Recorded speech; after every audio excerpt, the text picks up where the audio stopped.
이 목사님이 어느 날 자주 가는 한인 식당에 가서 이제 식사를 하려고 그렇게 들어가게 되었는데, 그 식당에 미국 사람 하나가 혼자 와서 밥을 먹으려고 앉아 있었다라는 것입니다.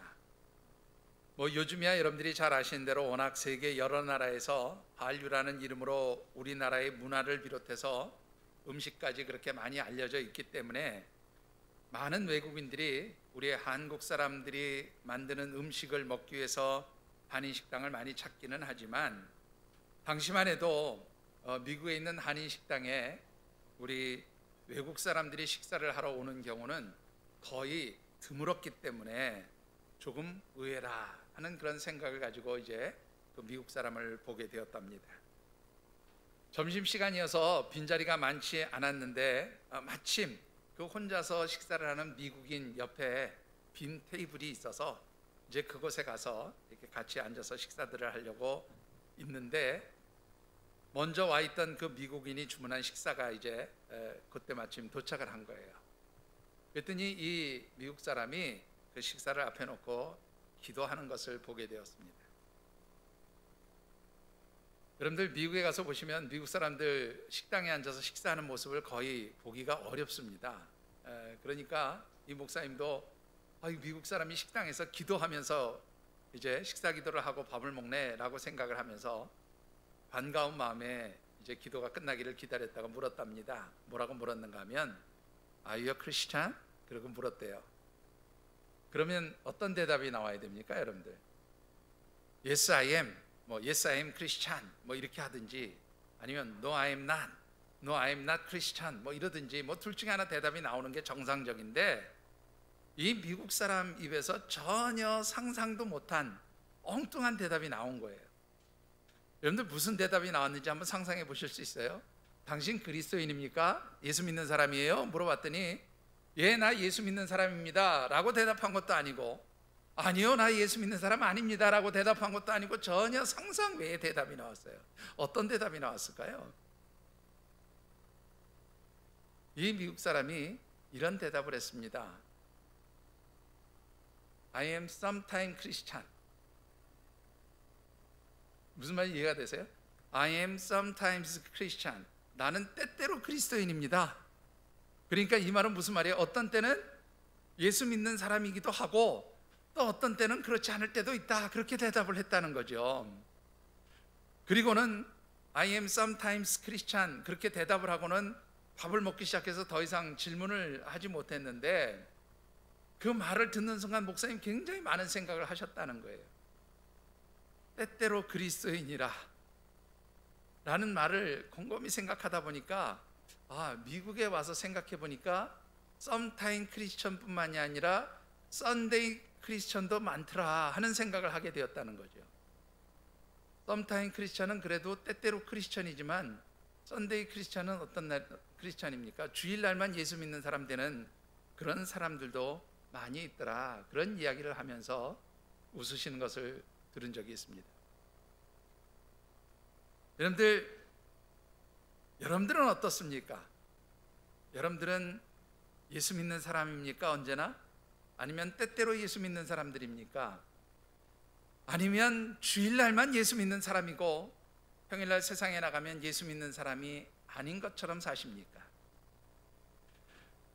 우리가 진짜 하나님을 섬기는 그리스도인이라면, 진짜 하나님의 백성, 하나님의 자녀들이라면 어떻게 사는 것이 하나님의 백성이고 하나님의 자녀들 진정한 그리스도인일까라는 것이죠. 어떤 사람이 진짜 그리스도인일까요? 여러분들 그 해답을 마태복음 7장 22절에 예수님이 이렇게 말씀하고 계십니다. 우리 같이 한번 마태복음 7장 21절 말씀을 읽어보실까요? 나더러 주여 주여 하는 자마다 다 천국에 들어갈 것이 아니요 다만 하늘에 계신 내 아버지의 뜻대로 행하는 자라야 들어가리라. 자, 진짜 예수 믿는 사람, 진짜 그리스도인들은 어떤 사람이에요? 하늘에 계신 내 아버지의 뜻, 곧 하나님의 뜻대로 행하는 사람이 하나님의 백성이고 하나님의 자녀고 그리스도인이라 예수님 그렇게 말씀하고 있는 거죠. 자, 그렇다면 우리가 하나님의 뜻대로 행해야 되는데, 그럼 하나님의 뜻은 어떻게 할 수 있느냐라는 거예요. 여러분들은 생활하면서 늘 하나님의 뜻을 잘 아십니까? 어떻습니까? 아, 이게 하나님 뜻이야. 나 이거 하나님 뜻인지 분명 확신해. 그런 때가 참 많으십니까? 저는 목사의 가정에서 태어났습니다. 그래서 흔히 말하는 태중에서부터 예수 믿는 사람이었고 지금까지 예수 믿는 사람이고, 또 예수 믿는 사람 중에서도 조금 더 열심히 있게 예수 믿는 사람이라고 하는 목사 중에 한 사람입니다. 근데 저는 지금까지 살아오면서 뭐가 하나님 뜻인지 잘 모르겠어요. 여러분들은 어떻습니까? 제가 부족해서 그런지 모르겠지만 여러분들은 무엇이 하나님 뜻인지 분명히 아실 수 있나요? 요즘 코로나 이 바이러스의 상황을 맞이하면서, 그것도 한 1년이라는 시간이 지나가면서 많은 분들이 이런 질문들을 하고 있습니다. 목사님, 도대체 왜 하나님은 이렇게 오랫동안 코로나 바이러스를 가지고 우리를 힘들게 하시는 겁니까? 이런 질문을 하시는 분들이 있었어요. 자, 그런가 하면 어떤 분들은 목사님, 도대체 하나님이 원하시는 것은 무엇일까요? 하나님 무엇을 원하시기 때문에 이 코로나 바이러스를 우리에게 주시고 이 코로나 바이러스를 통해서 우리에게 무엇을 깨달으라고 하시는 건가요? 알라고 하시는 건가요? 도대체 하나님 원하신 게 뭔지 모르겠어요. 목사님 아세요? 그렇게 물어보십니다. 심지어는 예수 믿지 않는 분 중에 한 분이 제가 목사인 걸 아니까 이런 질문을 하셨어요. 목사님, 도대체 하나님은 무슨 생각을 가지고 이렇게 하시는 건지 목사님 좀 물어보세요. 목사니까 하나님하고 잘 통해서 하나님한테 물어보면 하나님이 왜 그러시는지 알려줄까 생각이 돼서 그렇게 질문하셨는지 모르겠지만, 여러분들 어떻습니까? 이 코로나 바이러스의 상황뿐만 아니라 여러분들이 살아가면서 수많은 일들을 당하게 되지요. 물론 좋은 일이라면 그냥 쉽게 잊어버리고 편안하게 넘어가지만, 힘들고 어려운 일들을 당할 때 여러분들은 정말로 하나님 이 일을 통해서 나에게 원하시는 것이 뭘까? 하나님 뜻이 뭐냐? 금방 알고 쉽게 그것을 받아들일 수 있겠느냐라는 것입니다. 사람들이 이 코로나 바이러스로 인해서 우리에게 이런 힘들고 어려운 상황을 주신 것에 대해서 하나님 뜻이 무엇이냐, 그렇게 사실 물었다고 저는 생각해요. 물어보는 그 질문의 방식은 조금 달랐지만 결국 사람들의 물음은 한 가지예요. 하나님 뜻이 무엇입니까? 이 코로나 바이러스를 통해서 우리에게 원하시는 뜻, 하나님 우리에게 무엇을 알려고 하시는지, 하나님 뜻이 무엇입니까? 그렇게 물어보는 것이지요. 그런데 이런 질문에 대해서 물론 목회자이니까 제 나름대로 이거 하나님 이래서 이런 일을 벌어지게 하신 것 같아, 이러이러한 뜻이 있는 것 같아 라고 제 나름대로 이유와 생각은 있지만 감히 그것을 하나님 뜻이라고 당당하게 말할 자신감은 없어서 사람들에게 명쾌한 해답을 준 적은 한 번도 없습니다. 그러면서 이런 질문을 받을 때마다 계속 고민한 것이 무엇이었는가 하면, 정말로 우리들을 향하신 하나님의 뜻은 무엇일까? 그런 고민이었어요. 보통 제가 매달 시리즈 설교를 하면서 말씀을 여러분들하고 나눌 때에 한 3-4개 정도의 주제, 또 어떤 때는 한 6개 정도의 주제를 가지고 앞서서 말씀을 묵상하고 준비하고 있습니다. 그러니까 3월달, 4월달, 또 심지어는 지금 같은 경우 한 10월달은 어떤 말씀을 전할까, 이런 묵상들을 하면서 말씀을 준비하고 여러 주제들을 가지고 고민을 하는데, 이번 달에 사실은 어떤 주제를 가지고 말씀을 전할까 고민하다가 이 문제를 한번 좀 깊이 생각해 보고 싶었어요. 우리들을 향하신 하나님의 뜻이란 게 과연 뭘까? 우리가 살아가면서 코로나 바이러스뿐만 아니라 내가 힘들고 어려운 상황을 당하게 될 때에 이 상황에서 하나님 우리에게 원하시는 뜻이 무엇일까? 어떻게 이 하나님 뜻을 알 수 있을까라는 거죠. 아니, 하나님의 뜻을 아는 것은 그렇다 치더라도 이렇게도 표현할 수 있을 것 같아요. 하나님 뜻이 무엇인지 분명하게 알았어요. 그런데 이 하나님의 뜻, 하나님의 생각이 나의 생각, 나의 뜻과 전혀 다를 때 여러분들은 그 하나님의 뜻과 하나님의 생각, 하나님의 계획들을 수용하고 받아들일 수 있느냐라는 것이죠.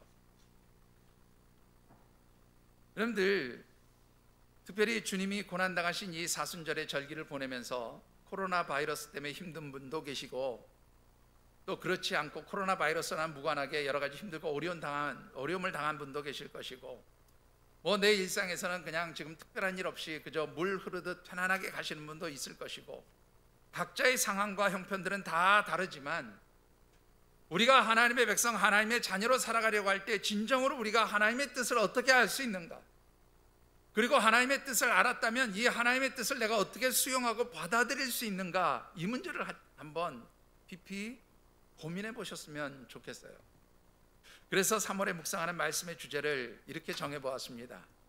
여러분들, 우리 3월의 말씀 주제 같이 한번 읽어보실까요? 같이 읽어보십시다. 시작. 하나님의 뜻이 이해되지 않을 때 꼭 해야 될 건 네 가지. 한 번만 더 읽어보시죠. 하나님의 뜻이 이해되지 않을 때 꼭 해야 될 건 네 가지. 예, 이런 주제를 쓰는 게 참 오래간만입니다. 우리 교회에서 오래되신 분들은 아시는데, 제가 가끔 뭐 하나님의 뜻을 알고 싶을 때 꼭 해야 될 건 네 가지, 뭐 하나님이 기뻐하시는 일을 위해서 우리가 꼭 해야 될 것 뭐 5가지, 뭐 이런 주제를 가지고 말씀을 묵상했던 일이 과거에 여러 번 있었는데, 이번에 한번 그 옛날에 사용했던 그 방식으로 주제를 한번 나타내 보고 싶었어요. 3월 한 달 동안에 정말 우리의 삶의 자리에서 하나님 뜻이 무엇인지, 또 하나님 뜻을 우리가 어떻게 알 수 있는지, 그리고 그 하나님 뜻을 우리가 어떻게 수용하고 받아들여서 이 뜻이 정말로 우리에게 주시는 축복의 사건이 될 수 있는지, 그 방법을 함께 묵상해 보려고 합니다. 그리고 오늘 그 첫 번째로 여러분들에게 드리고 싶은 말씀은, 하나님의 뜻이 이해되지 않을 때, 또 하나님의 뜻을 내가 알 수 없을 때 가장 먼저 할 일은 하나님의 뜻이 무엇인가를 알기 위한 영적 분별력을 하나님께 간구하며 기도하라는 것입니다. 하나님, 내게 하나님 뜻을 알 수 있도록 영적 분별력을 주십시오. 하나님, 이것이 무슨 뜻인지, 왜 이것을 내가 수용하고 받아들여야 되는지 하나님 알게 해주세요 라고 하는 영적 분별력을 구하는 것이 첫 번째 해야 할 일이라 하는 것입니다. 오늘 우리에게 주신 하나님의 말씀은 특별히 예수님께서 오병이어의 기적을 보여주신 이후에 있었던 한 일을 기록한 말씀입니다. 특별히 이 말씀을 보면 예수님께서 어떻게 하나님의 선하신 뜻을 깨닫고 그 하나님 뜻에 순종했는가를 아주 잘 보여주고 있는 그런 말씀이기도 합니다. 특별히 주신 말씀을 묵상하는 가운데 우리 사랑하는 모든 하늘샘 가족들이 하나님의 선하신 뜻을 깨달아 알 수 있는 영적 분별력이 생길 수 있게 되기를 주님의 이름으로 축원합니다.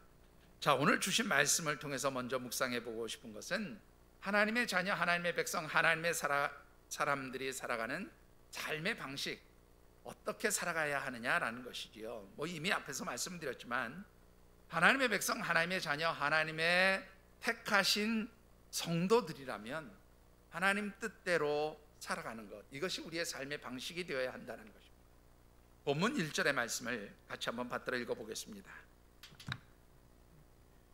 그 후에 예수께서 갈릴리에서 다니시고 유대에서 다니려 아니하심은 유대인들이 죽이려 함이로라.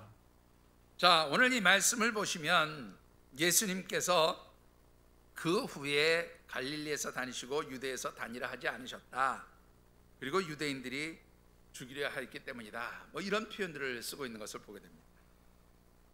자, 여러분들, 오늘 이 말씀은요, 앞서서 말씀드렸지만 예수님께서 요한복음 6장에 보면 오병이어의 기적 사건을 사람들에게 베풀어 주신 것을 보게 됩니다.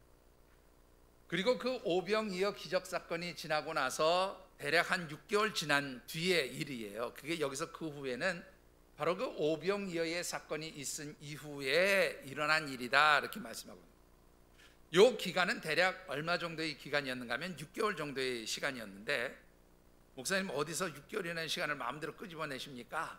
근거가 뭐예요? 여러분들이 그렇게 물어보실까 봐 제가 근거를 말씀드리는데, 요한복음 6장 4절의 말씀을 보면 이렇게 돼 있어요. 예수님께서 오병이어의 기적의 사건을 베푸신 때가 6장 4절에 마침 유대인의 명절인 유월절이 가까웠다, 그런 말씀이 있어요. 그러니까 유월절이 있었던 때에 예수님께서 오병이어의 기적 사건을 베푸셨고, 그리고 오늘 본문 2절에 보면 이렇게 말씀하고 있어요. 그 형제들이 예수께 이르되 당신이 행한 일, 2절입니다. 죄송합니다. 유대인의 명절인 초막절이 가까웠다. 그러니까는 오병이어의 사건이 있은 뒤에 그 시기가 6월절이었는데 지금 요 사건이 일어난 것은 어느 시기에 초막절이 가까운 때였다. 그러니까 유월절과 초막절의 시기예요. 그 시간적인 차이가 있는 거죠. 그러면 유월절은 요즘 우리의 달력으로 말하면 어떤 때인가 하면 이스라엘의 종교력은 1월이에요. 그러니까 이 유월절이 있었던 날을 한 해의 첫날로 삼으라 그렇게 말씀하시거든요. 이게 이스라엘 백성들의 종교력입니다. 그러니까 요즘 달력으로 말하면 대략 시기가 예수님이 고난당하시고 부활하셨던 요즘 시기가 바로 6월절에 해당하는 시기예요. 요즘의 달력으로 하면 3월에서 4월. 자, 그리고 초막절은 언제인가 하면 유대인의 종교력으로 따지면 대략 한 7월 초의 일입니다. 이 7월 초는요, 요즘 달력으로 표현하면 9월에서 10월 사이의 절기인데, 이 초막절은 여러분들이 잘 아시는 대로 어떤 때인가 하면 특별히 이제 그 유대인들이 그 광야에서 40년 동안 지내면서 장막, 텐트에서 생활했잖아요. 그 장막에서 생활했던 것을 기념하면서 지키는 절기가 초막절, 장막절이에요. 그런데 이 초막절, 장막절은 시기적으로 어떤 때인가 하면 9월에서 10월 사이입니다. 6월절은 3월에서 4월 사이고 초막절은 9월에서 10월 사이니까 이 시간적인 차이가 대략 얼마 정도 되냐면 6개월. 요즘 달력으로 따져도 우리 대략 한 3, 4월에서 9, 10월 그 사이니까 6개월의 시간적 차이가 있었단 말이에요. 자, 그런데 이 6개월의 시간 동안에 예수님은 여기에 보니까 어디에서 주로 사역을 하셨는가 하면 갈릴리를 다니셨다 그렇게 되어 있어요. 갈릴리에서 다니셨다. 이 갈릴리에서 다니셨다는 말은 갈릴리 지역에서 주로 예수님께서 사역을 하셨다 그런 말이에요. 그러면 왜 예수님은 그 이스라엘 땅, 별로 넓지도 않은 이스라엘 땅에서 갈릴리에서만 사역을 했느냐는, 왜 유대 지역을 가지 않았냐는 거죠. 여기서 말하는 유대 지역은 사실 구체적으로 말하면 예루살렘을 의미하는 거예요. 왜 예수님은 예루살렘에 올라가지 않고 갈릴리에서만 6개월 동안 사역을 하셨냐라는 거지요. 그 이유가 오늘 본문에 보면 마치 유대인들, 여기서 말하는 유대인들은 곧 유대의 종교 지도자들을 의미하는데, 이 유대의 종교 지도자들이 예수님을 죽이려고 하는 것을 알았기 때문에 예수님은 그것을 피하기 위해서 갈릴리에서만 머물러 있었다 이렇게 보여져요. 자, 그런데 실제로 이 말씀을 깊이 묵상해 보면 예수님께서는 죽음이 두려워서 자기를 죽이려고 하는 유대의 종교 지도자들을 두려워해서 예루살렘으로 올라가지 않고 갈릴리에서만 사역한 것이 아니다 그런 말이에요. 예수님께서 갈릴리에서 사역하신 이유는 하나님의 뜻이었어요. 자, 그 근거가 무엇인가? 여러분들 먼저 3절과 4절의 말씀을 같이 한번 받들어 읽어보겠습니다. 그 형제들이 예수께 이르되 당신이 행하는 일을 제자들도 보게 여기를 떠나 유대로 가소서.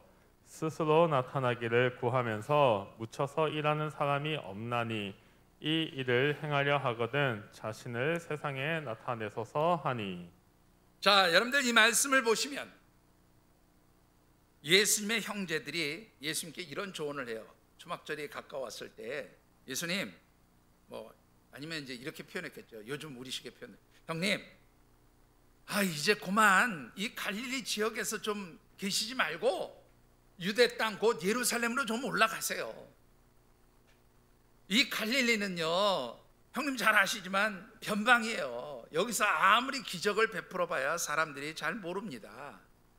그러니까 저 유대 곧 예루살렘 성전으로 올라가셔서 거기에 가서 좀 사역을 하시는 게 어때요? 예수님이 사역하시는 것을 좀 제자들이 볼 수 있도록 그 예루살렘으로 올라가세요. 이렇게 말하고 있는 거예요. 여기서 말하는 제자들은요, 예수님이 택하신 12명의 사도들을 의미하는 게 아니라 예수님이 행하시는 여러 기적들을 보고 예수님을 따라다녔던 그 이스라엘의 많은 무리들을 제자들이라고 표현한 거예요. 형제들이 그렇게 얘기한 이유가 뭘까요, 여러분들? 이유는 딱 한 가지예요. 여러분들, 이 초막절이라고 하는 절기는요, 앞서도 말씀드렸지만 이스라엘 백성들이 광야에서 힘들고 어렵게 살다가 가나안 땅에 들어와서 이제 하나님 주신 축복의 그 은혜를 누리는 이것을 기념하면서 이 40년 동안 장막 생활했던 것을 잊지 않기 위해서 지키는 절기가 초막절, 장막절이에요. 그런데 이 초막절의 절기는 공교롭게도 이스라엘 백성들의 추수기하고 딱 맞는 시기예요. 그래서 이 초막절은 보통 이스라엘 백성들이 어떻게 지키는가 하면 보통 1년 지은 모든 곡식과 농산물들을 추수하고 난 이후에 바로 이 장막절이 시작이 돼요. 장막절, 초막절이 시작이 돼요. 그래서 이 초막절을 뭐라고도 부르는가 하면 수장절이라고도 부르는데, 이 수장절이라는 말은 말 그대로 곡식을 추수해서 저장한 이후에 지키는 절기다. 그래서 수장절이라고도 불러요. 여러분들 신천지에 가면 수장절하고 초막절이 다른 것처럼 얘기하는데 이게 가짜라는 증거예요. 수장절하고 초막절은 같아요. 다른 게 아니에요. 같은 절기예요. 자, 여러분들, 그래서 이 초막절의 절기는 광야에서 텐트 생활하던 거, 그 힘들고 어려웠던 시기를 기념하면서 지키는 절기이기는 하지만 동시에 뭐예요? 추수한 뒤에 지키는 절기이기 때문에 마치 이때를 추수감사절처럼 지키는 그런 시기가 바로 장막절이에요. 우리로 얘기하면 추석과 비슷한 절기다, 그런 생각을 하시면 틀림이 없습니다. 이 장막절은 추수가 끝난 이후에 무려 8일 동안 지키는데, 이 8일 동안 이스라엘 백성들은 마당이나 자기 집 옥상 같은 데다가 텐트를 쳐놓고 그곳에서 생활을 하면서 이제 일종의 축제와 같은 그런 시간들을 보내요. 자신들에게 주신 1년 동안의 모든 곡식과 농산물로 이 광야 생활을 끝내고 가나안 땅에 들어오게 해주신 하나님의 은혜를 감사하면서 하나님께 그 감사의 예물을 드리면서 축제처럼 보내는 절기가 바로 이 장막절이었단 말이에요. 그래서요, 보통 예루살렘이 평상시에는 어느 정도 인구가 모이냐면 대략 한 3만에서 4만 정도가 살았다고 그래요. 그런데 이 특히 초막절이라고 불리우는 이 일종의 추수감사절과 같은 이 절기가 되면 팔레스타인, 그러니까 가나안 땅 여러 곳에 흩어져 있는 이스라엘 유대인들은 다 예루살렘 성으로 올라오는 것은 물론이거니와 디아스포라라고 그러죠. 소아시아를 비롯해서 여러 나라에 흩어져 있던, 외국에 나가 있던 유대인들도 다 어떻게 해요? 이 초막절이 되면 다 고국으로 돌아와서 예루살렘 성전 있는 곳으로 모이는 거예요. 이때의 인구가 기록에 보면 대략 200만에서 300만이 모였다고 그래요. 그러니까 엄청난 수가 예루살렘 성전을 중심으로 해서 모여드는 거예요. 자, 형제들의 말은 이런 때에 가서 예수님이 갈릴리에서 행하신 여러 가지 기적들을 한번 쫙 보여주시면 어떻게 해요? 사람들이 혹할 거 아니냐. 사람들의 인기, 요즘으로 얘기하면 하루아침에 아이돌 슈퍼스타가 되는 거예요. 그러면 예수님이 하시고자 하는 일 좀 쉽게 편안하게 할 수 있는 거 아니겠어요? 그렇게 해보시죠. 그렇게 하면 예수님을 사람들이 왕으로 만들 거 아닙니까? 그러면 예수님 하고 싶은 사역 편안하게 할 수 있는 거 아니에요? 형님 그렇게 하세요. 지금 이렇게 얘기하고 있는 거예요. 자, 그런데 이런 형제들의 권유에 대해서 예수님 뭐라고 말씀하십니까? 여러분들 6절과 8절을 같이 한번 받들어 읽어보시죠. 6절입니다. 예수께서 이르시되 내 때는 아직 이르지 아니하였거니와 너희 때는 늘 준비되어 있느니라. 자, 8절도 한번 읽어보시죠. 너희는 명절에 올라가라. 내 때가 아직 차지 못하였으니 나는 이 명절에 아직 올라가지 아니하노라. 자, 여러분들 이 6절과 8절의 말씀을 보면 아주 중요한 단어가 하나 나와요. 3번 나오는 단어인데 무슨 단어예요? 때라고 하는 단어예요. 여러분들이 잘 아시는 대로 이 때라고 하는 단어는 시간을 나타내는 단어죠. 그런데 여러분들 이 헬라어 성경을 보면 시간을 나타내는 2개의 단어가 있어요. 헬라어에 시간을 나타내는 2개의 단어가 있는데, 이거는 보통 그리스 로마 신화에도 보면 시간을 나타내는 2개의 단어가 있는데 좀 사용하는 의미는 조금 달라요. 우리 기독교 신앙적인 관점에서 보는 것과 이 그리스 로마의 그 신화적인 관점에서 보는 것과 헬라 문화에서 보는 관점과 조금 다른데 그 뜻은 거의 비슷한 겁니다. 어떤 차이가 있냐면 크로노스라고 하는 시간이 있어요. 근데 이 크로노스라고 하는 시간은 흔히 말하는 연대기적 시간이고 사람의 시간이라고 할 수 있는데, 자, 오늘이 2021년 3월 7일 오전 11시 45분 이렇게 정해진 시간들이 있잖아요. 요거를 바로 뭐라 그러냐면 크로노스의 시간이라고 그래요. 연대기적인 시간이죠. 우리가 살아가면서 달력상으로 혹은 시계상으로 나오는 그런 시간들을 보통 우리가 크로노스의 시간이라 그렇게 이해하시면 쉬워요. 자, 그런데 또 하나의 시간을 나타내는 단어가 있는데 그게 바로 뭐냐면 카이로스라고 하는 단어예요. 이 카이로스라고 하는 단어는 그냥 일반적인 뭐 몇 년, 몇 월, 며칠, 몇 시 이것을 나타내는 단어가 아니라 조금 다른 의미로서 하나님의 시간이라고 그렇게 얘기를 하는데, 이 하나님의 시간이라는 말은 어떤 뜻인가 하면 하나님이 계획하시고 예정하신 시간, 하나님이 그 일에 간섭하셔서 어떤 일을 나타내시는 시간, 하나님이 역사하시는 시간, 이런 것을 표현할 때는 카이로스라고 하는 시간에 단어를 써요. 그러니까 요거는 몇 년, 몇 월, 며칠, 몇 시 이게 아니고 하나님이 일하시는 바로 그때, 하나님이 역사하시는 바로 그때, 하나님이 간섭하시는 바로 그때, 요런 때를 나타낼 때는 뭐를 쓰냐면 카이로스라고 하는 단어를 써요.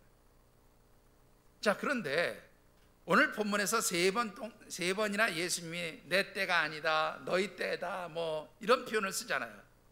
이 단어가 공교롭게도 다 어떤 단어를 쓰고 있냐면 카이로스라고 하는 단어를 쓰고 있단 말이에요.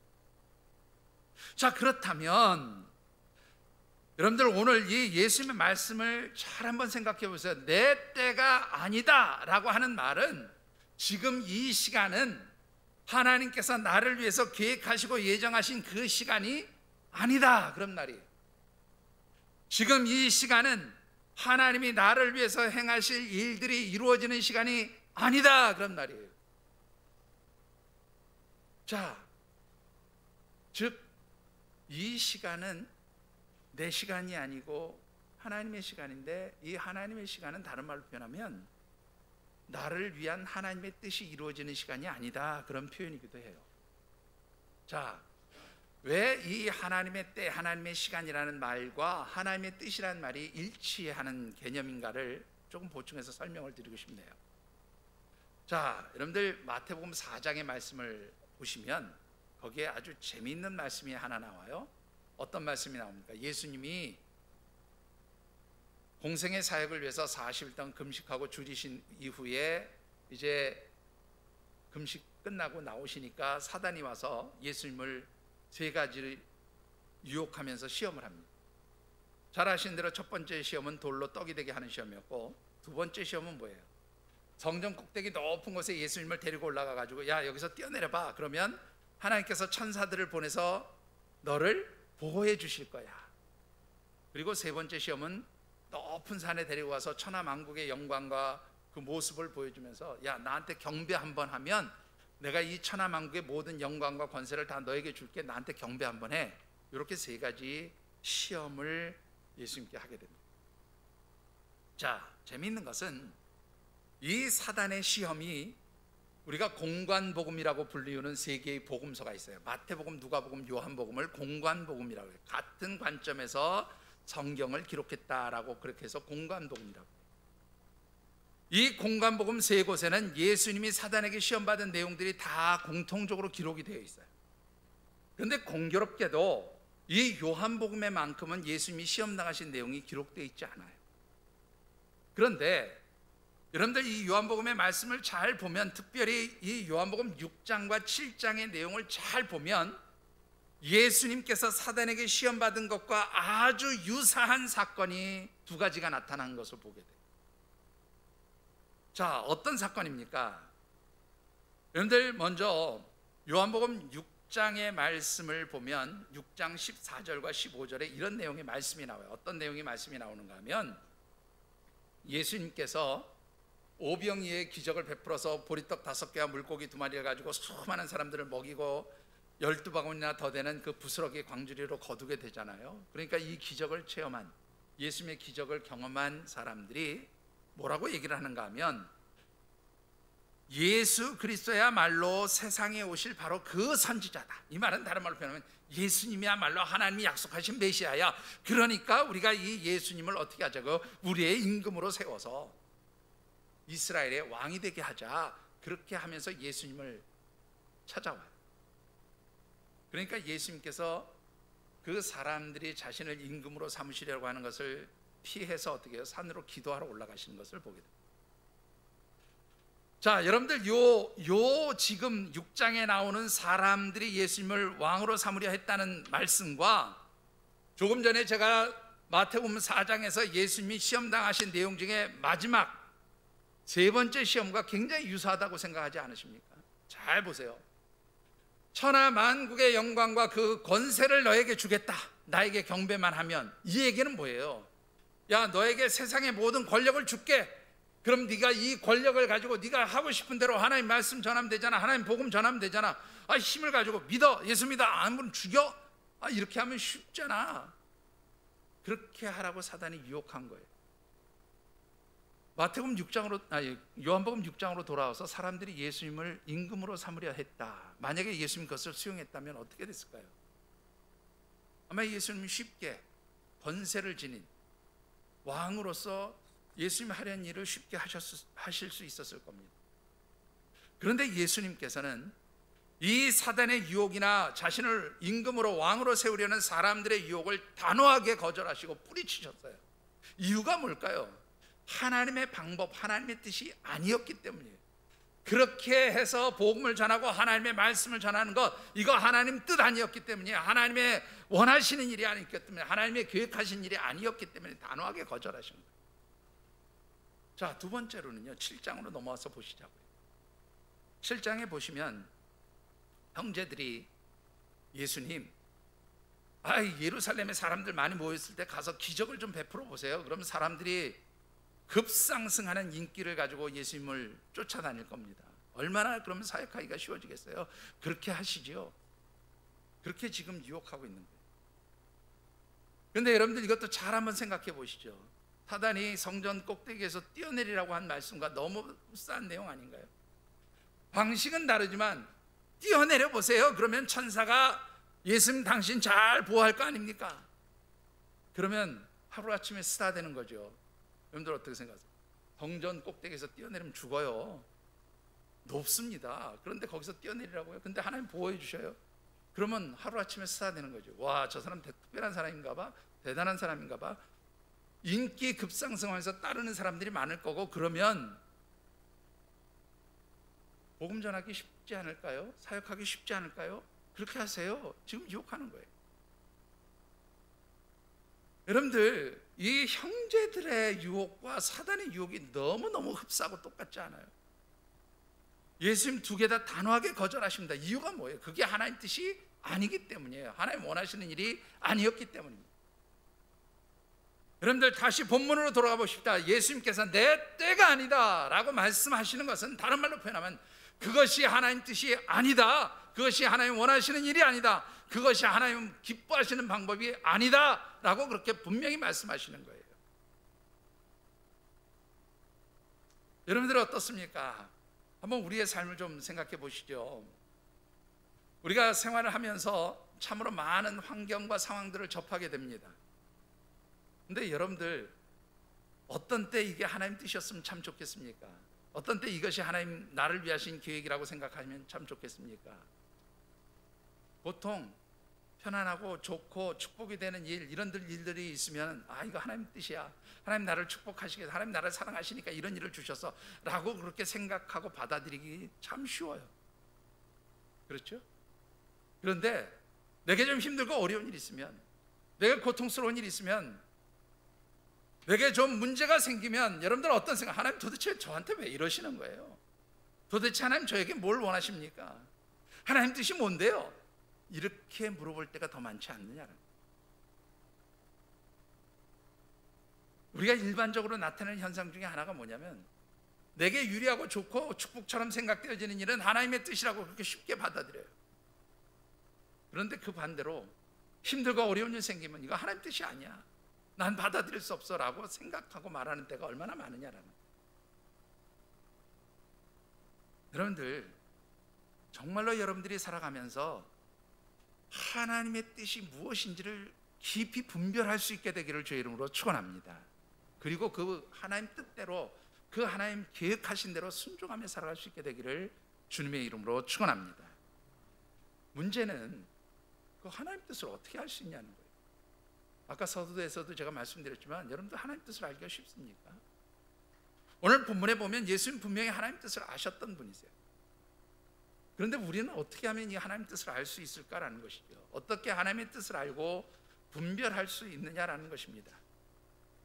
오늘 본문에 보면 네 가지의 방법을 통해서 우리는 하나님의 뜻을 알 수 있고 분별할 수 있음을 보게 되어집니다. 자, 그 첫 번째는요, 사람의 말을 듣는 것이 아니라 하나님의 말씀을 듣는 것이 중요합니다. 그것이 하나님의 뜻을 분별하게 만드는 첫 번째 원칙이에요. 자, 여러분들 4절 말씀을 다시 한번 읽어보시죠. 4절 같이 받들어 읽어봅니다.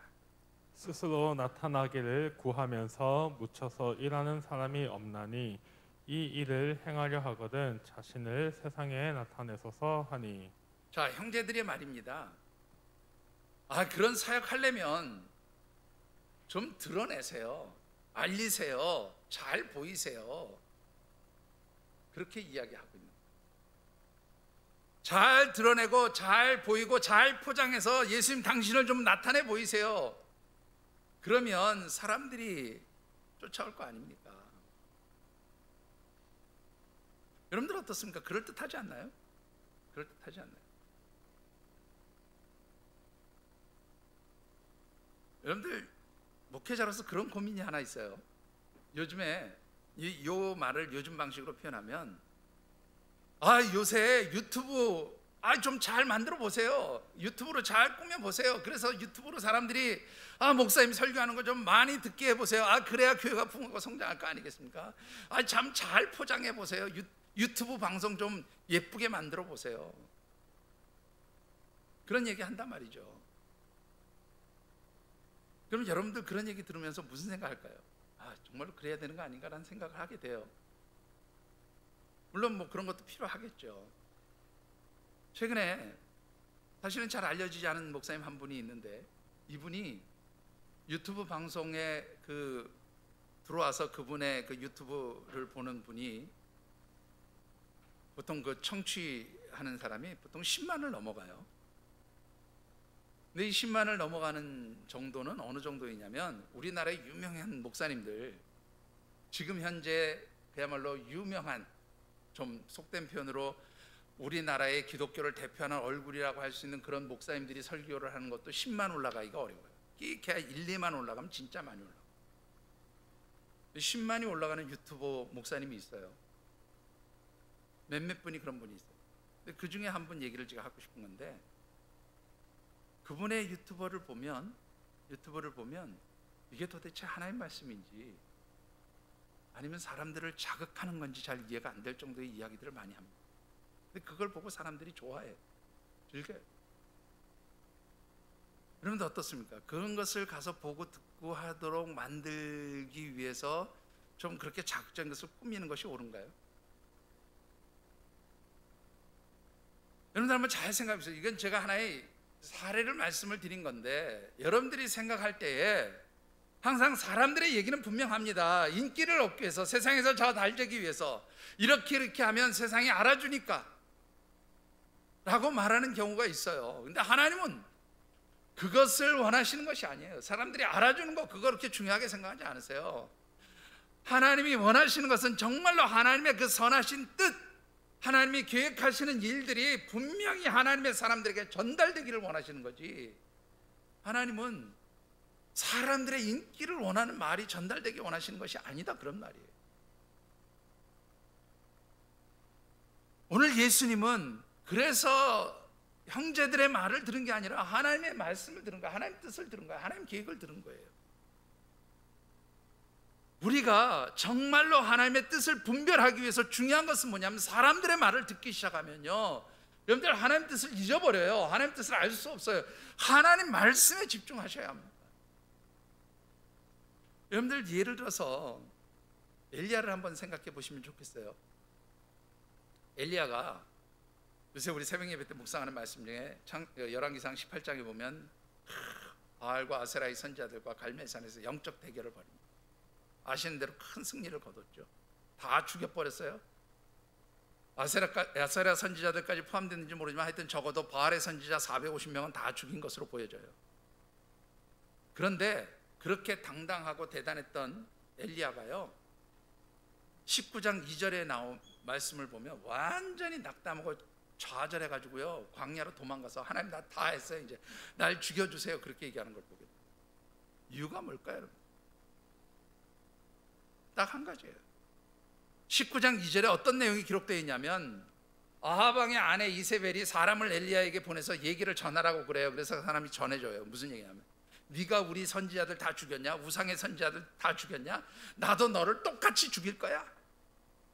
이 얘기를 전달하게 해요. 그 말을 듣는 순간 엘리야가 완전히 낙심하고 좌절하고 절망합니다.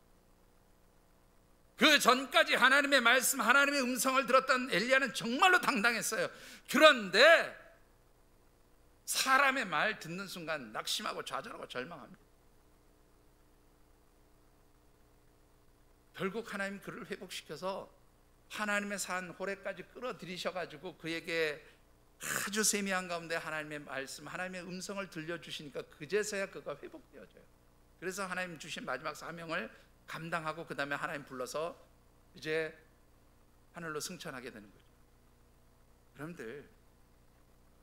여러분들을 감언 이설로 유혹하는 그 사람의 말에 너무 민감하지 않게 되기를 바랍니다.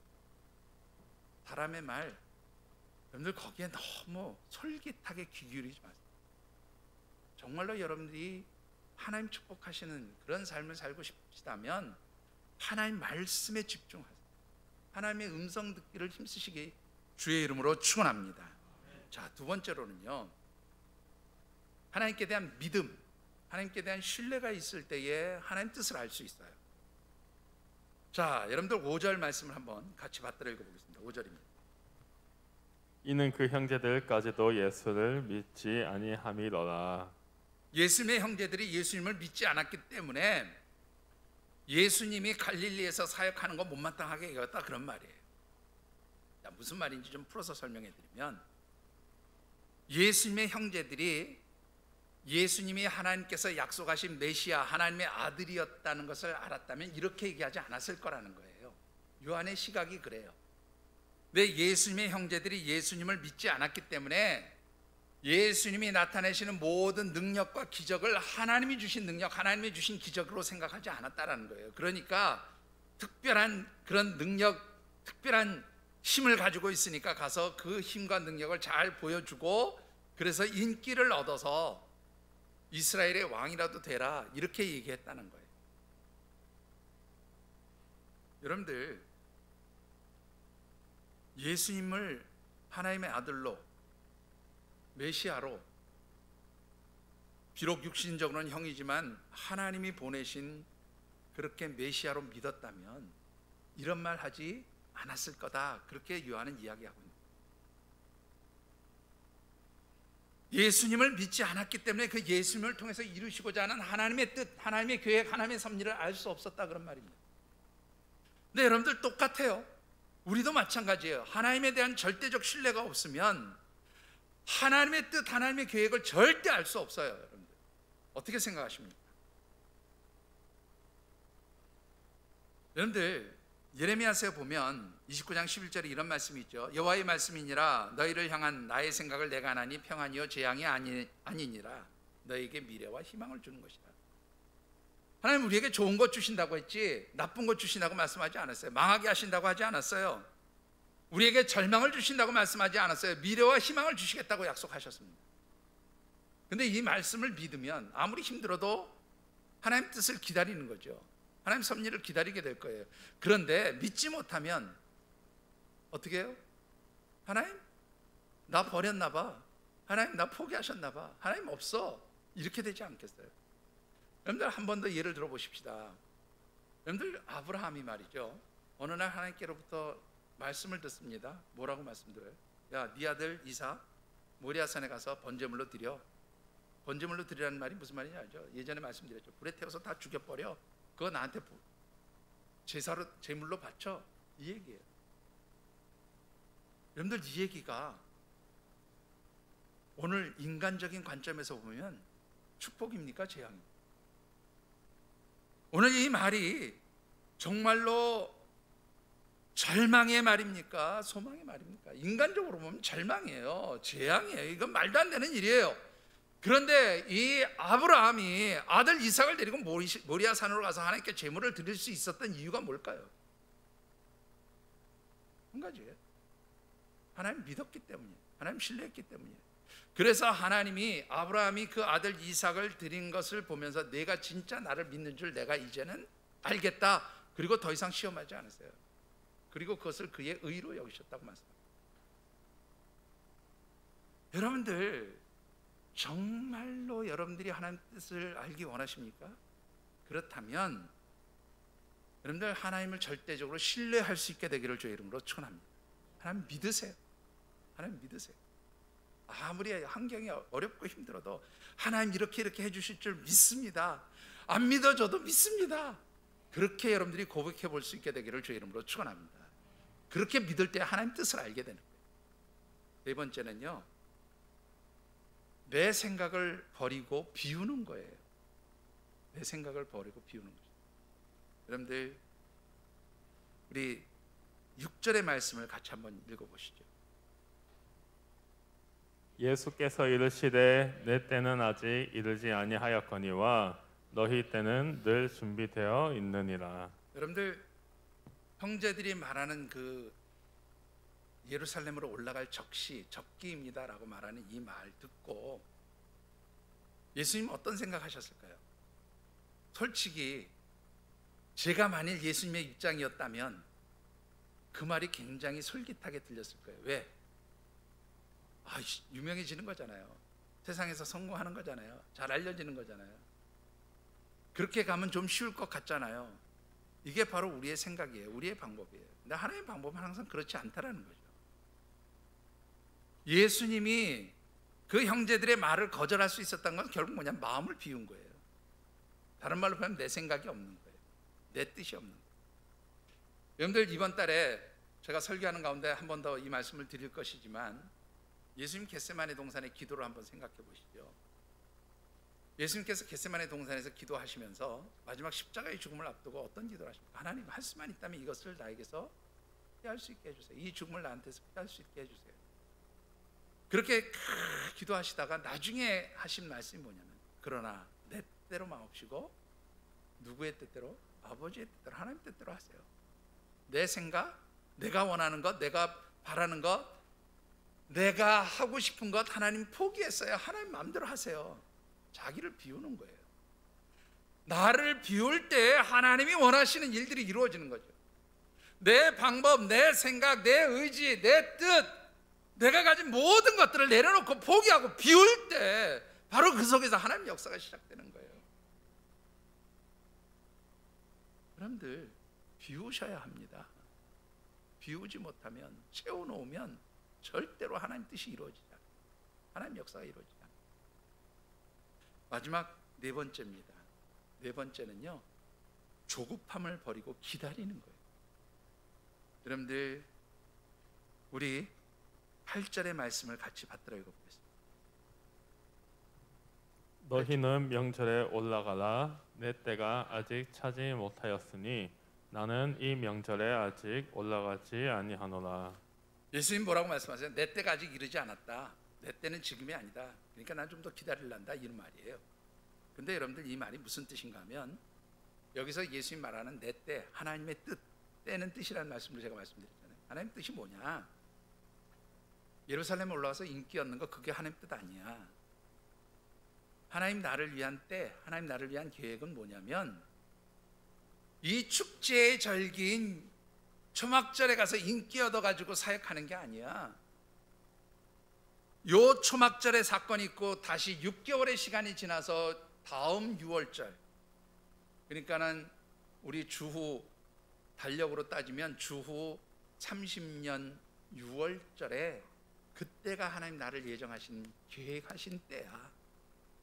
그때가 내가 십자가의 그 죽음을 받아들여서 하나님 뜻을 이루는 때야 라고 그렇게 말씀하시고, 지금 올라가서 인기 얻는 거 그거 중요한 거 아니야. 나는 지금 나의 시간, 나의 때를 위해서 예비해 두신 하나님의 그 시간을 기다리는 거야. 이렇게 지금 말씀하고 있는 거예요. 여러분들 이 예수님의 말씀을 아주 쉽게 보여주는 또 하나의 사건이 있어요. 여러분들 창세기에 나오는 아브라함의 사건을 한번 보시죠. 아브라함이 하나님의 택함을 받고 받은 여러 가지 축복의 약속 가운데 가장 중요한 약속이라고 살 수 있는 게 뭐냐면, 아들, 자녀가 없는 그에게 야, 너 후손을 줄 것이고 그 후손이 하늘의 별과 같이 바다의 모래알 같이 많아질 거야 라고 하는 축복의 언약을 받았어요. 근데 여러분들 어떻습니까? 하나님 그 축복의 언약을 이루어 주셨어요. 분명히 하나님 뜻이 후손을 주신다는 게 약속이고 뜻이에요. 근데 안 이루어지니까 조급해졌어요. 그래서 아브라함과 사라가 논의한 끝에 사라의 몸종인 여종 하갈을 아브라함에게 주어서 거기서 자녀를 얻었어요. 이스마엘이에요.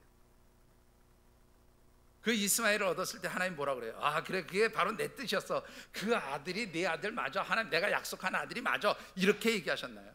그 아들도 너의 아들이 맞기는 하지만 내가 약속한 아들이 아니다. 내가 약속한 아들, 내가 계획한 아들이 아니다. 내가 계획한 아들은 너와 사라의 몸에서 태어난 바로 그 아이가 너의 씨고 너의 후손이 될 것이다 라고 말씀하셔요. 바로 아브라함의 조급함이 결국은 어떻게 해요? 하나님의 뜻을 어기게 만든 거예요. 하나님의 뜻을 따라가지 못하게 된 거예요. 여러분들, 하나님 뜻을 알기 원하시면 좀 힘들어도 조급함을 버리고 기다리세요. 힘들어도 기다려보세요. 여러분들, 아마 이 말씀을 지금 아주 깊이 느끼는 분 한 분 계실 것 같아요. 제가 딱 이름을 지정해서 죄송하죠. 우리 김희정 집사님 어떠십니까?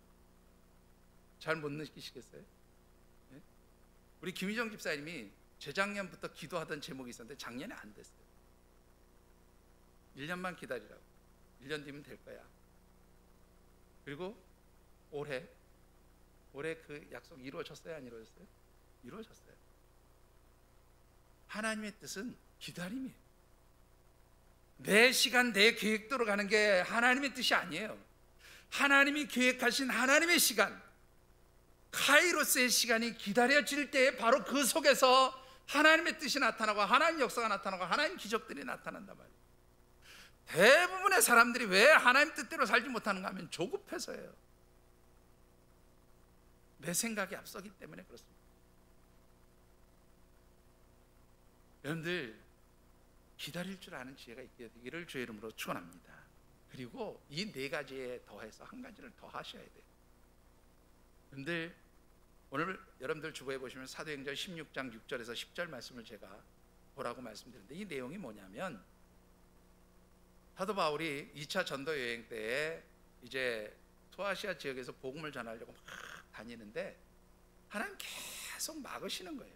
하나님 기뻐하시는 일이잖아요, 복음 전하는 일이. 하나님 계속 막으세요. 그러니까 사도 바울이 막 답답해서 죽겠는 거예요. 자, 어떤 일이 벌어졌는지 한번 보시죠. 먼저 16장 7절의 말씀을 같이 한번 받도록. 사도행전 16장 7절입니다. 무시아 앞에 이르러 비두니아로 가고자 했으되 예수의 영이 허락하지 아니하시는지라. 하나님 뜻이 아니니까요, 아무리 그 일을 하려고 애를 써도 어떻게 해요? 안 돼요. 지쳐요. 힘들어요. 그런데 10절을 한번 보시죠. 뭐라고 되어 있습니까? 10절을 보십시다. 바울이 그 환상을 보았을 때 우리가 곧 마게도냐로 떠나기를 힘쓰니 이는 하나님이 저 사람들에게 복음을 전하라고 우리를 부르신 줄로 인정함이로라. 여러분들, 이 말씀 보면 바울이 환상을 보게 돼요. 환상을 봤다는 건 기도했다는 거예요. 계속 안 되니까 하나님 뜻을 알기 위해서 기도했어요. 그랬더니 하나님 환상 가운데 알려주셨어요. 야, 소아시아 지역에서 복음 전하는 게 내 뜻이 아니라 바로 바다 건너 마게도냐 유럽으로 가서 복음 전하는 게 내 뜻이야. 하나님 뜻을 알게 해주셨어요. 그래서 그 다음에는 여러분들 그 차이를 좀 잘 이해하셔야 돼요. 제가 나중에 언젠가 이거 가지고 한번 설교를 한번 하겠습니다. 애쓰면서 해도 안 됐어요. 그죠? 7절에 그랬잖아요. 애썼다 그런 표현을 하고 있어요. 안 됐어요. 근데 하나님 뜻을 알고 나니까 조금 힘쓰니까 어떻게 해요? 조금 힘쓰니까 바로 그 길이 열려져서 하나님 뜻대로 그 유럽에 가서 복음을 전하게 돼요. 바로 마게도니아의 도성에 가서 복음을 전하고 루디아 만나게 되고, 그래서 교회가 세워지고, 바로 그거예요. 하나님의 뜻을 알기 원한다면, 지금 내가 하는 일에서 계속 뭔가 막히고 닫혀 있는 것 같다면 하나님 뜻을 알기 위해서 어떻게 해요? 기도하셔야 돼요. 기도하시면 하나님 보여주신단 말이죠. 하나님 열어주신단 말이죠. 기도하지 않으면 아무리 애써도요 다치는 거예요. 하나님 뜻을 알 수 없는 거예요. 여러분들이 정말로 하나님 뜻을 알 수 있는 영적으로 지혜로운 우리 하나님 가족들이 되어주시기를 주의 이름으로 축원합니다. 자, 우리가 하나님 뜻을 깨닫고 그 하나님 말씀대로 살아갈 때 어떤 역사가 일어날까요? 여러분 먼저 7절을 한번 보시죠. 7절입니다. 본문 7절. 세상이 너희를 미워하지 아니하되 나를 미워하나니 이는 내가 세상의 일들을 악하다고 증언함이라. 예수님이 하나님 뜻대로 하면서 세상의 악함을 이야기하고 하나님 앞에 바르지 못한 것을 이야기하니까 세상이 누구를 미워해요? 예수님 미워했다는 거예요. 여러분 마찬가지입니다. 우리가 하나님 뜻대로 살다 보면 세상 사람들한테 미움받아요. 세상 사람들이 우리를 힘들게 해요. 세상 사람들이 우리를 어렵게 해요. 세상 사람들이 우리를 망하게 할 것처럼 보여요. 세상 사람들이 우리를 죽일 것처럼 보여요. 그런데요, 여러분들 그 이후의 말씀을 보십시오. 여러분들 10절 말씀을 보시면 10절은 제가 읽을게요. 그 형제들이 명절에 올라간 후에 자기도 올라가시되 나타내지 않고 은밀히 가시니라. 예수님이 안 간다 그렇게 얘기해놓고는 예수님 명절 때 되니까 비밀리에 남들 모르게 조심해서 예루살렘 성전으로 올라가서 거기서 숨어 계셨어요. 여러분들 그 이후의 말씀을 쭉 보면 11절에 명절 중에 유대인들이 예수를 찾으면서 그가 어디 있느냐, 이 유대인들은 유대의 종교제들이 도대체 예수 이 인간 어디 있어? 그러고 찾아다녔다는 거예요. 그런데 그 좁은 도성에 200만 300만 가까운 사람들이 있으니까 예수님 찾기가 쉽지 않았겠죠. 그런데 여러분들 14절 말씀을 한번 보시죠. 14절을 같이 한번 받들어 읽어보십니다. 7장 14절. 이미 명절의 중간이 되어 예수께서 성전에 올라가사 가르치시니. 여러분들 처음에는 은밀하게 숨어서 다니던 예수님이 갑자기 명절 중간쯤 돼가지고요 공개적으로 모습을 나타냈어요. 요즘 표현으로 하면 지명수배 해가지고 찾으려고 해도 안 나타나던 그 예수님이 어느 날 갑자기 성전, 그것도 가장 많은 사람들이 모이는 성전에 나타나가지고 하나님 말씀을 가르치는 거예요.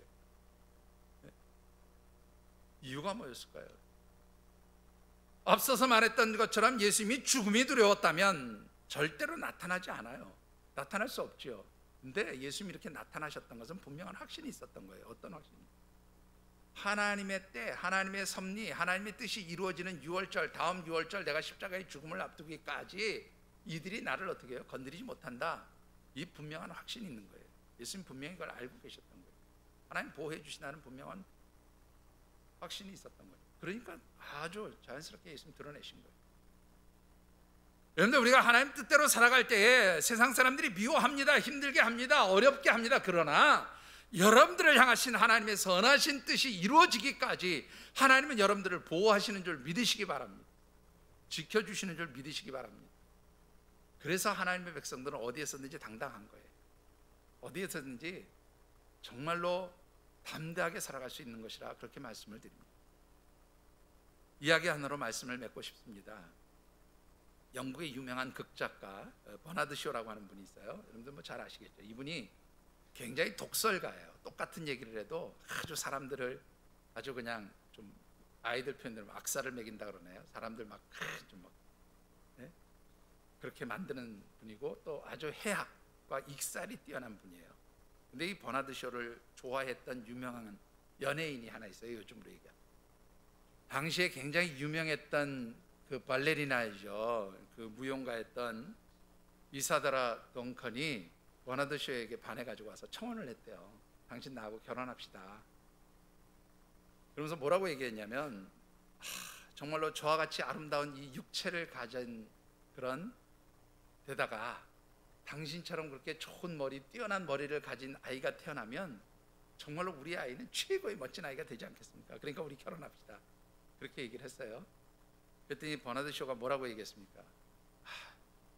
참 그렇게 되면 좋겠지만 그 반대가 될 수도 있어요.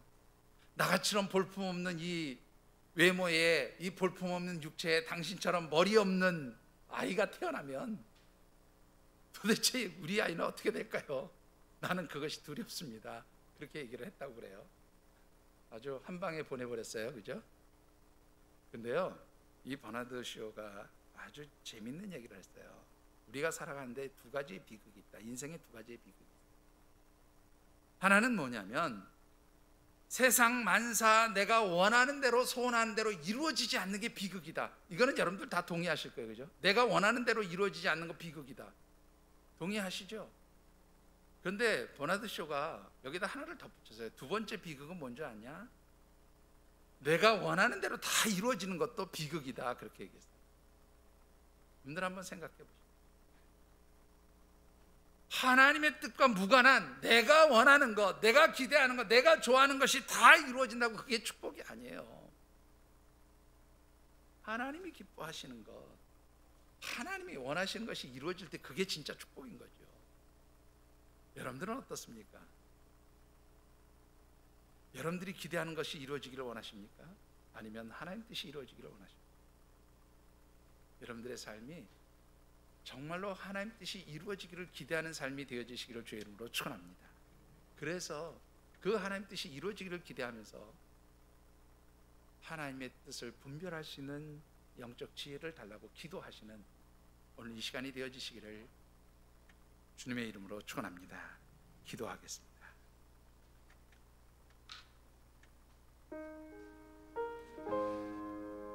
오늘 3월 첫 번째 주일 주신 언약의 말씀을 붙들고 우리 각자 결단하시면서 기도하는 시간 같습니다. 하나님, 입으로는 하나님 뜻대로 하나님 말씀대로 산다고 하지만 우리의 생각, 우리의 뜻대로 내 마음대로 살려고 한 때가 더 많았음을 고백합니다. 하나님, 이제 저희들의 눈을 열어주셔서 믿음의 눈을 열어주셔서 영적인 눈을 열어주셔서 하나님 뜻을 분별하고 알 수 있는 그런 지혜, 그런 분별력 허락하여 주시옵소서. 하나님 말씀을 사모하고 기대합니다. 하나님 음성 듣기를 원합니다. 하나님 믿고 의지하면서 하나님 저희들의 생각과 뜻과 의지들, 내 계산, 내 방법들을 버리고 하나님 뜻을 채워지기 원합니다. 하나님의 선하신 뜻이 이루어지기를 기대합니다. 하나님, 나에게 하나님 선하신 뜻이 이루어지도록, 하나님 선하신 뜻이 나타나도록 하나님 도와주시옵소서. 자, 느끼고 깨달은 대로 결단하며 기도하겠습니다. 사랑의 아버지,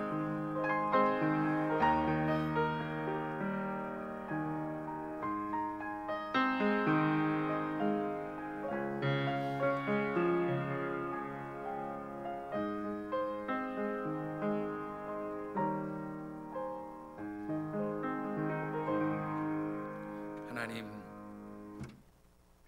저희들의 마음을 비우고 하나님 앞에 무릎을 꿇습니다. 저희들의 생각과 의지와 뜻과 욕심을 버리고 하나님의 음성 듣기를 원합니다. 하나님 말씀하시고 들려주시고 깨닫게 하여 주시옵소서.